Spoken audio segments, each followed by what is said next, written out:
আমি কোনো রাজা নয় কোনো সৈনিক, তবু আমার এই হৃদয়ে ভেসে ওঠে নির্যাতিত নিপীড়িত ফিলিস্তিনি ভাইদের রক্তে ভেজা সেই মুখ।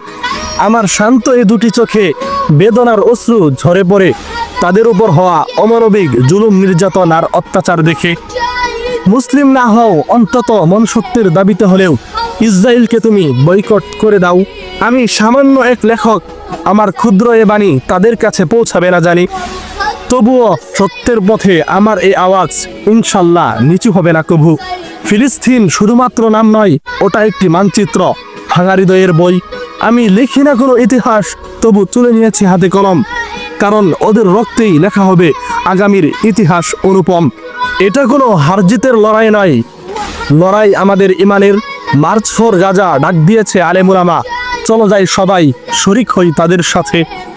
পৃথিবীর মানচিত্র থেকে ইসরায়েলকে মুছে ফেলতে হবে, বলো সবাই আওয়াজ উঁচু করে একসাথে। ইনশাআল্লাহ আল্লাহ একদিন ঠিকই ধ্বংস করে দিবে পাশ্চাত্যের ওই নরাধম পশুদেরকে।